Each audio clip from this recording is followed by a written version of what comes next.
kiddos. Okay, we are doing period 3, part 2. I just finished talking about the American Revolution. However, there are a couple things that, after looking back at the list again, the factual information that I didn't mention. One of them was Thomas Paine. I think you guys know who he is. He was an immigrant that was introduced to Benjamin Franklin and John Adams and some of the others by Mr. Benjamin Rush, who was a physician in Philadelphia and a delegate to the Second Continental Congress. So Thomas Paine's Common Sense was an iconic piece of what they called back in those days a political pamphlet. Remember, the book talked a lot about the power of the printed material during this era, and a lot of the political movement or I guess you could say power was garnered as a result of those political pamphlets that were all over the place during this era. So Common Sense was a political pamphlet that essentially said what I said earlier, that by declaring independence from England, America or the colonies were articulating something that already existed. They were already independent. And it was clear that the King of England and Parliament and their cousins across the ocean did not have their best interest at heart, and it would just be common sense to separate and to form their own country. And so it was very, very influential, and it kind of united people. Thomas Paine is sometimes also considered an Enlightenment thinker, and he was very influenced by the likes of John Locke. Another kind of tag or AP word that I thought about, and I'm fairly certain that this applies to this era, but when the colonists were boycotting British goods, they encouraged people to make their own clothing and things and textiles at home. And I believe that the tag word homespun virtue came out of that boycott movement against the British, where women in particular, were encouraged to make their clothes and to spin their own yarn. And they were making their own clothes anyway, but spinning their own yarn and doing all of those things that they might otherwise have purchased from a British merchant. So homespun virtue, those were the two things that kind of popped into my mind after I stopped the video. Okay, so moving on in the list here,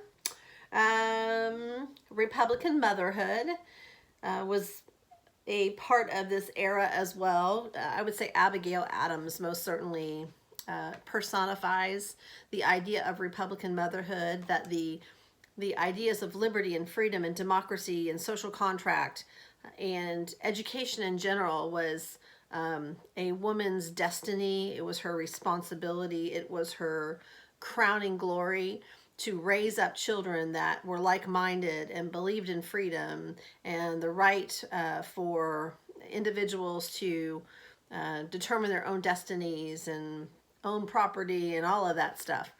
And so Republican motherhood, I think you guys are fairly familiar with that term, but that kind of birthed in this revolutionary period of time.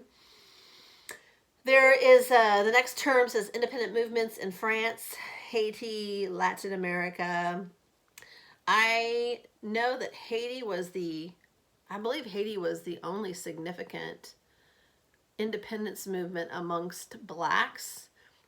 Former slaves that overthrew their government and established their own rule in Haiti. And I can't remember the name of the gentleman, so I'm going to move on from there. If you want to go back, I don't think that question, I can't imagine there'd be a DBQ about that. So if you want to look that up, you can. Okay, so I mentioned the Articles of Confederation and the Constitutional Convention as I was finishing the last one. So the Articles of Convention were crafted and put together by the same Continental Congress that had declared independence. They continued to send people to the Congress.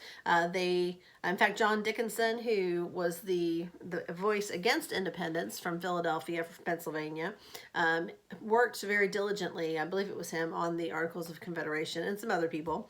And the Articles of Confederation was primarily a document that gave Congress the authority to run war, to be in charge of war, I think they also had the power to sign treaties. They could tax, but they had no way to retrieve those taxes. They just were the Articles of Confederation essentially created a puppet Congress, a ineffective federal government. It endowed most of the power to the state governments, hoping they would all kind of loosely kind of hang together. But it was very problematic.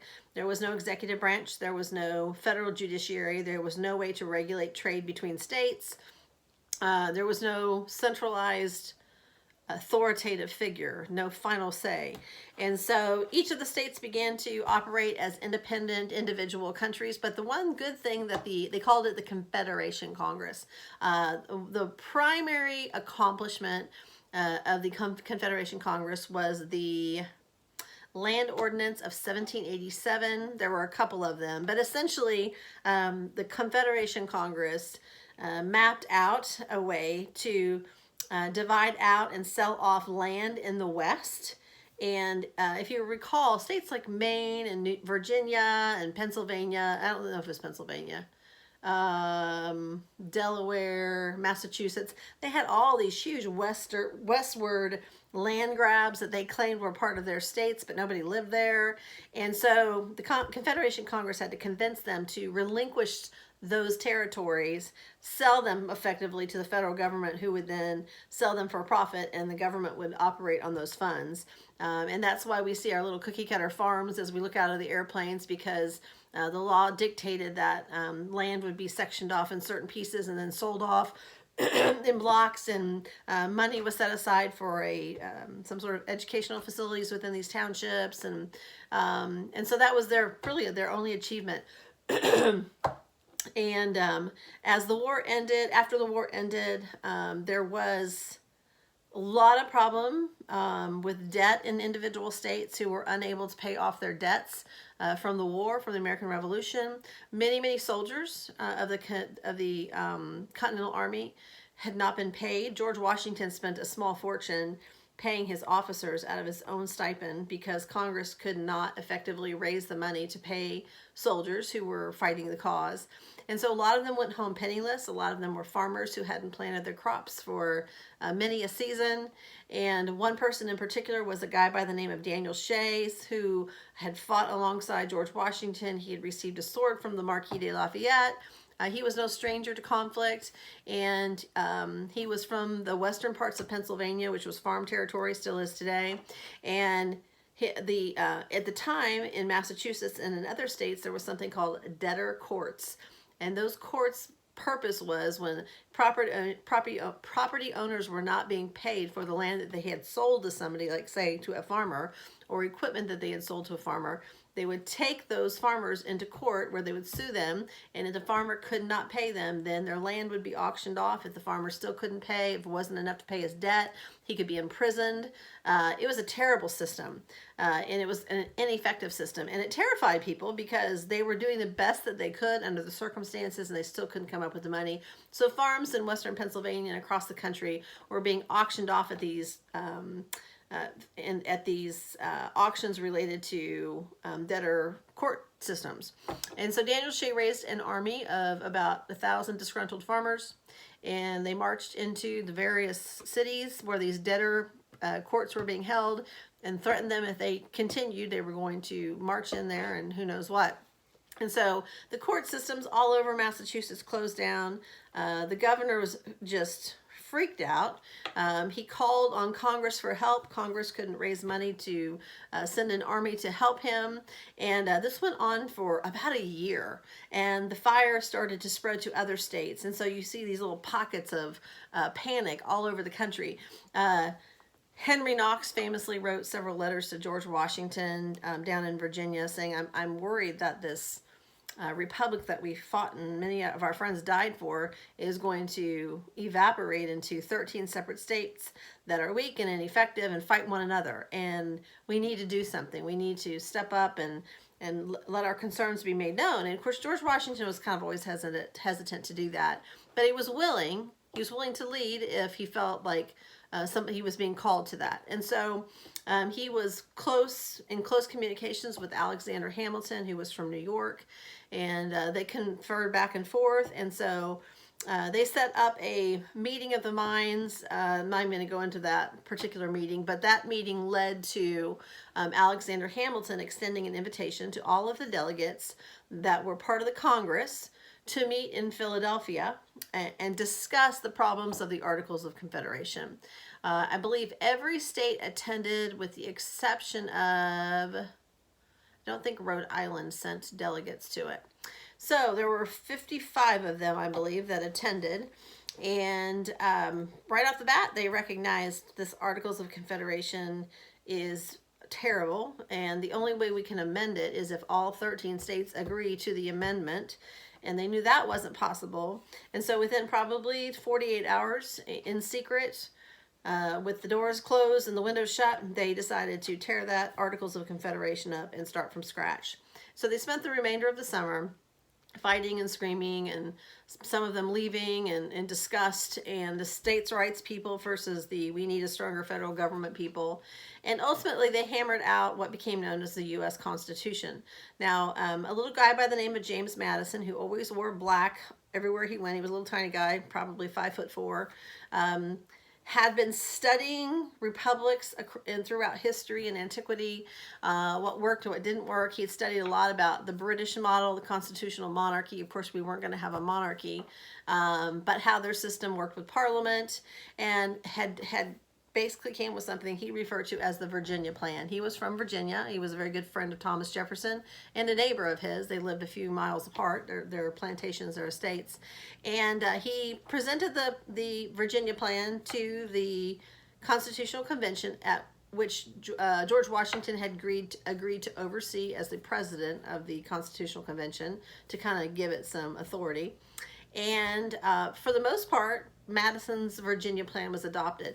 It had to be tweaked a little bit. For instance, his called for a bicameral legislature, which means you have two houses. But he believed that the original plan was both the House of Representatives and the United States Senate would both be based on population of the state. And then, of course, the smaller states were, so they came up with what they called the Great Compromise. And the Great Compromise was that the House of Representatives would indeed be based upon the population of the state, but the Senate, every state would get 2 senators. So you had half of it was based on population, half of it was, the Senate was based upon equal representation for small and large states. Of course, they also had to get beyond the issue of how, if representation is based upon population, the southern states wanted to count their slaves as people, which was ironic because they didn't consider them people, they considered them property. But for the sake of the count, in determining the representation in the House of Representatives, they came up with the 3/5 Compromise, which stated that the South could count 3 out of every 5 slaves as people in the total population count in order to determine representation. The Great Compromise, by the way, is also called the Connecticut Compromise about the population. Roger Sherman of Connecticut is the person who came up with the idea, so sometimes it's called the Connecticut Compromise. They also agreed to leave slavery alone until 20 years removed from the Constitutional Convention, in which Congress could act to outlaw the practice of the slave trade, which they did. And the word slave, of course, is nowhere mentioned in the Constitution. They use other words like conditions of servitude and that sort of thing.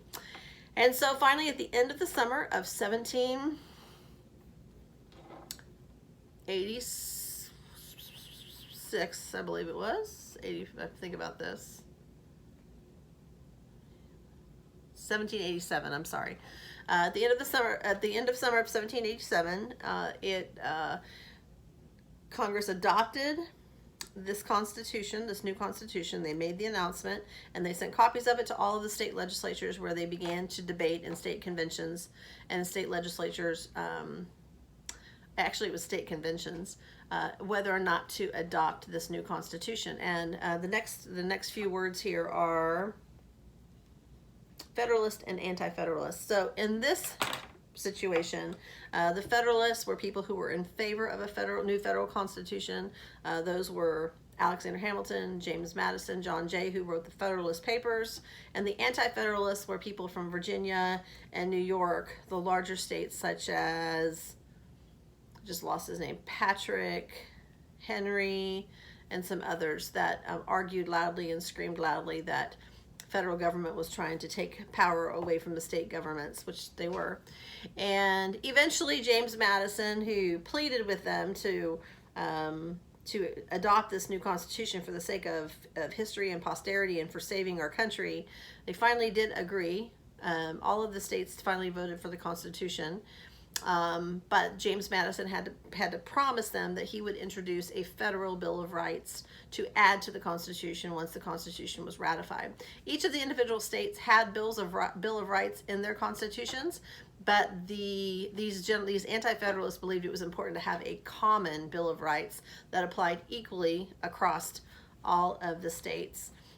Some of the big takeaways from the Constitutional Convention is that the federal government would indeed be given the responsibility of regulating interstate commerce. And that was really important because every state was operating under their own monetary systems, their own regulations, their own rules, even between states. And so it was very complicated, and it slowed down the development of our country and manufacturing and whatnot.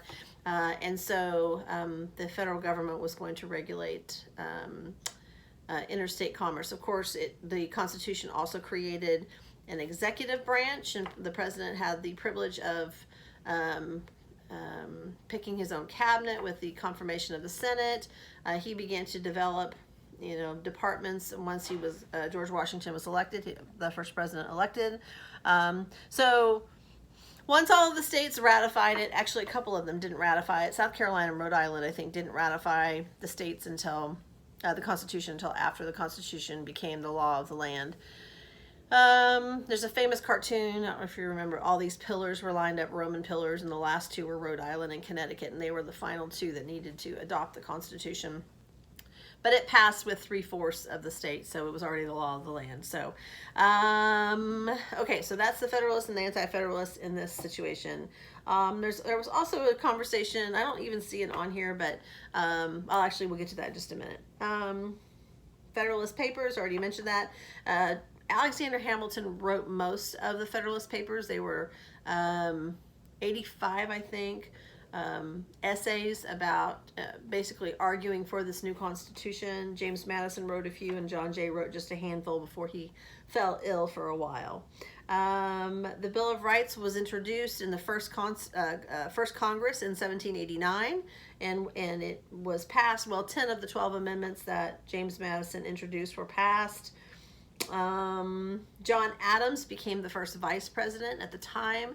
Whoever had the second number of votes became the vice president. So you have George Washington and John Adams becoming the first team to lead the country.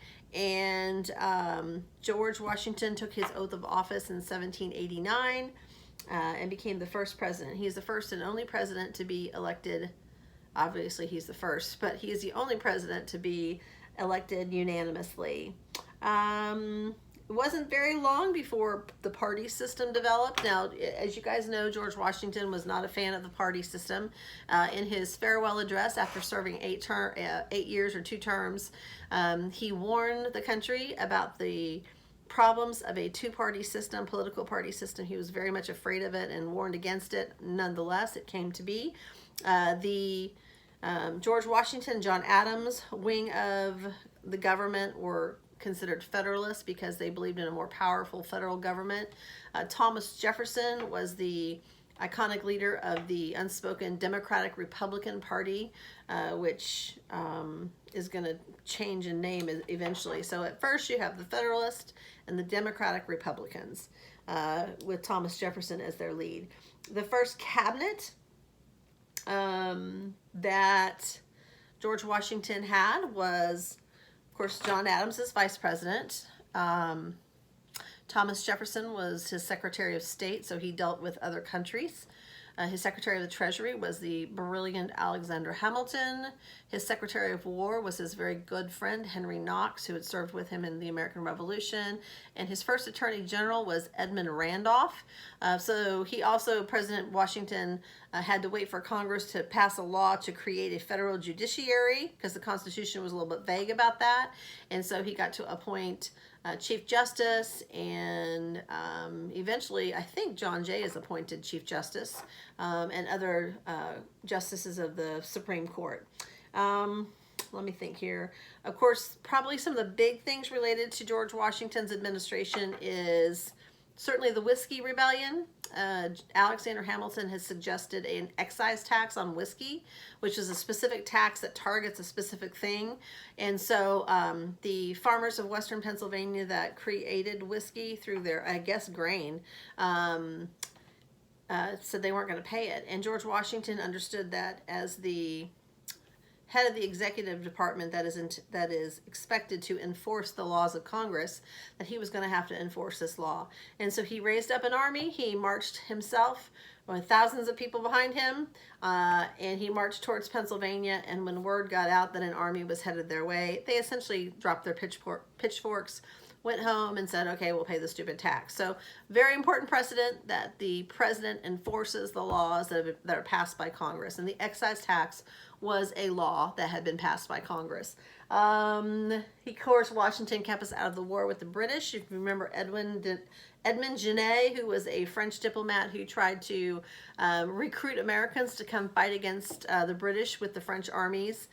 President Washington said, there you go.